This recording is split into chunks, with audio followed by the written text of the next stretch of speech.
What's going on? What just happened? What's going on? What's going on? Oh my God! What's going on?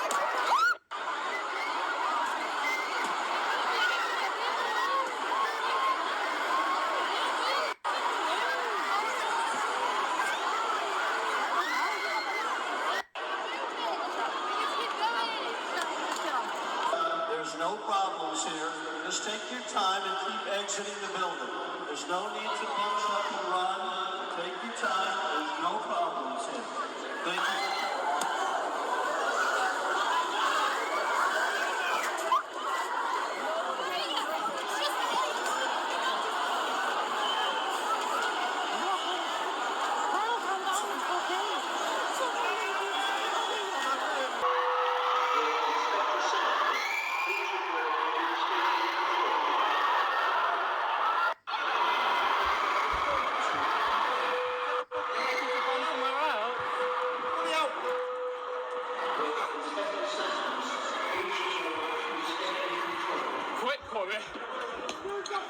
Come on.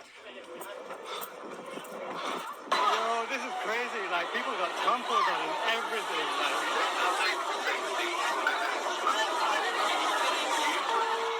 Attention, please. Attention, please. This is a public safety announcement. Yo, I think something might have happened here. Yo, I see man crying. I see man with his leg injured. Like, what's going on? Of information today, the details that this was a suicide bombing, the name of the bomber, all that information came from U.S. authorities, not British authorities. The Brits tend to like to guard that sort of information a little more closely until they've done more investigating. So the leaking of those details will be a huge frustration for them. What many intelligence officials will tell you openly, though, is that they have been worried about Manchester for a while. It is well known and has been for decades that Manchester has been a source of support, human resourcing for various Salafi jihadist groups, Al-Qaeda being one of them. The story of the bomber, Salman Abedi, is becoming a little bit clearer. He has a bit of a history of gang violence. That's a pretty common denominator with recent attackers, by the way. And he's from a neighborhood in Manchester known as Moss Side. It also has a history of gang violence that it has been trying to shake. It's the connections in that neighborhood that will prove key. So have a look at this. This is a home that was raided in Moss Side today. It's where Abedi was living. Just 100 meters away is a school that the Halani twins used to attend. Those are the young women who went off to join ISIS. About 1.5 kilometers away from that, a man was arrested today. Some reports suggest it might have been Abedi's brother. So this whole neighborhood was also home to a man named Stephen Gray. He's in jail for funding terrorism. Ronald Fiddler also lived there. He died as a suicide bomber in Iraq in February. The Guardian newspaper has gone through a number of records and found at least 9 other people from Moss Side associated with terror groups. At least one of the people of concern from that neighborhood is a known recruiter, and it's a man Abedi happened to know as well. Police will be desperate to untangle those connections. The cell phone records are really going to say a lot, and so will the types of explosives used, because different groups tend to favor different types of explosives, and whatever is in the bomb will often tell you who made the bomb. UK authorities are looking at the possibility he had some help with that bomb, because it's extremely difficult to make a bomb yourself and have it be stable enough that it doesn't detonate prematurely. So the prospect that there is help out there really rattles them. In the last 18 months or so, the UK authorities have foiled more than a dozen plots. What has happened in that country has been along the lines of knife or car attacks, but nothing on the scale of the complexity of Manchester. So they look at what happened last night and realize there might be a network at play, and that absolutely unnerves them. The mosque was identified as a mosque attended by the Manchester suicide bomber Salman Abedi, his father Ramadan and his brother Ismail. Salman Abedi's father, Ramadan, fought jihad in Libya in 2011 with the Libyan Islamic Fighting Group. The US State Department says they were aligned with Osama bin Laden and Al-Qaeda, and they designated the group a foreign terrorist organisation in 2004. Didsbury Mosque has a long history of inviting and promoting hate speech, which it has spread to the Muslim community it represents. Is it a surprise to anyone, then, that a Libyan suicide bomber who took the lives of 22 people, including children, had attended this mosque. If you preach hate, you promote hate. If you promote hate, you justify hate. If you justify hate, then you give it religious credence and sanction. If hate speech is given religious credence, then it is done through the teachings of the Quran, the Hadith, and the scholars who represent the religion of Islam and its power. Yes, hate speech, intolerance, and the justification of killing non-Muslims is found in Islamic text. This is the root cause of all the problems Great Britain and the wider world are currently experiencing. And we have been experiencing, since the inception of Islam, a totalitarian ideology that has conquest as its foundation stone. I've been to Didsbury Mosque twice in the last week in an attempt to discuss these issues with their imam. Both times they've refused. It has been known that Didsbury Mosque and its attendees and charitable affiliates have handed out anti-Western propaganda denouncing the West to the local community in Manchester. This is direct from Didsbury Mosque. This is a leaflet that I was given on an open day. And this says, living in a society in which people have accepted Western lifestyle as their way of life brings immorality at every step. Modesty, shame and honour have no place in Western civilization. That is direct from Didsbury Mosque. All right. Abu Qatada spoke at Didsbury Mosque. In his sermons, he said it was Islamically lawful to kill the wives and children of apostates who have rejected Islam.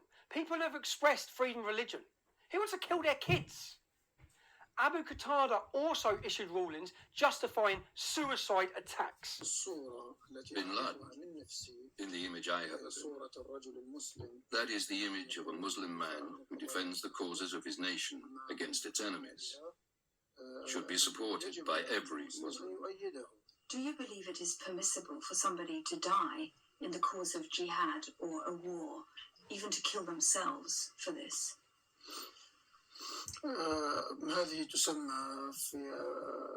In modern jurisprudence, these are called martyrdom operations. Most scholars agree that they are permissible if they achieve the aims of Muslims by fending off Islam's enemies, or if they are to resist invasions. Abdullah Quick is another radical cleric who speaks at the Didsbury Mosque. Because what the homosexuals and the pedophiles are doing is so disgusting that acts like what Clinton was involved in, they were considered to be regular things. He's called for homosexuals to be killed and for death for those who don't follow Islam. He has a clear fondness and tolerance of the gay community when he states things like the Islamic position for homosexuality is death. Then we have Muhammad ibn Adam, who speaks at the Didsbury Mosque as well. He has peaceful and tolerant views such as Muslims should not greet non-Muslims with salam. The reason for this is to not show them respect. If a Muslim meets a Jew or a Christian on a pathway, he or she should force them to walk on the other side. It is prohibited to have close friendships and intimacy with non-Muslims. He says Muslims may work in coalition with non-Muslims, but only to ensure the strength and independence of Muslims. Do you see why the Muslim community are failing to integrate yet?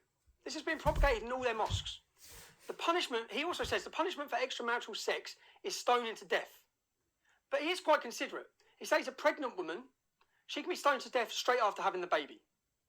It's not permissible to leave Islam. He also says women should not come out of their homes unnecessarily. Where are all the feminists on these issues? Then there's Abu Ni'amatullah, another tolerant and peaceful preacher who speaks at the Didsbury Mosque. And of course they call themselves progressives, right? I mean, at the end of the day, they're liberal, secularist, minded Muslims, and they call themselves progressives. Of course, they're regressives, and if this is progression, then we need the Stone Age, definitely. The Stone Age is definitely better for us, for our deen and our dunya. He's a lad who resides in Manchester and obviously has a more localised appreciation of Islam. He says, and I'll quote, "Insulting of the Prophet is an act which leads to the death penalty, whether the perpetrator is Muslim or non-Muslim. So basically, blasphemy is punishable by death." He supports equal rights for women, though. He's a true feminist, this one. He said that women should not be in the workplace whatsoever. Full stop. He supports for the rights of women to give birth and stay at home, though. So let's go back to Didsbury Mosque, or the Manchester Islamic Centre as they call it, and let's look at the leadership of that mosque. Didsbury Mosque leadership are part of the Muslim Brotherhood Hamas apparatus. Its imam and its supervisor of its Sharia department are also officials in the international Muslim Brotherhood Hamas groups led by Sheikh Youssef al-Qadari. Anyone with any knowledge of terrorism will know exactly what he stands for and exactly what he promotes. Islamic domination by all means necessary. According to the Global Muslim Brotherhood Watch, a former trustee of the mosque is a known Hamas activist. He was present during a pivotal secret Muslim Brotherhood and Hamas meeting in Philadelphia in 1993 to set up the US branch of the Muslim Brotherhood. Anti-Semitic tweets, of course, from another trustee of the mosque, Fazi Haffa, have also been discovered. The content is so ferocious that it would lead any Muslim who trusts his words to believe they are obligated to engage in violent jihad. Quite something when you consider the fact that this man was actually the public relations face of the Didsbury Mosque in the aftermath of the Manchester suicide bombings. The audacity of them. The mosque imam personally engaged in violent jihad in Libya in 2011, discussing plans for an attack with militants loading bombs and discussing their upcoming operations. This is their priest. Although don't worry, he's previously claimed he was only out there helping his family to escape the violence, of course. Now let's summarise this. An extremist religious father and his sons worked in and prayed at Didsbury Mosque. The mosque itself has allowed extremist preachers who spew their vile intolerance for Christians, Jews and people of the gay community. They've allowed extremist preachers who have encouraged murder in the name of Islam, whether that be for criticism of Islam, apostasy from Islam or furthering the Islamic course in general. The mosque leadership themselves are linked to the likes of Hamas, a proscribed terrorist organisation, the Muslim Brotherhood and terrorist affiliates of the Libyan Islamic Fighting Group, who have links to Al-Qaeda. The mosque imam is a Mujahideen jihadist. Do you understand how Salman Abedi become indoctrinated into the great evil of our time? They are among us. They want to do us harm. They have plenty of support, and I for one will not accept a Muslim Brotherhood franchise like Didsbury Mosque leadership telling me how love trumps hate. If they had love for all human beings, I wouldn't be standing here telling you all these things, would I? Among us. They want to do us harm. They have plenty of support, and I for one will not accept a Muslim Brotherhood franchise like Didsbury Mosque leadership telling me how love trumps hate. If they had for action, it's time for change. It's time to ensure the safety of our children and the future of our country. Join me and others to unite against this hate in Manchester.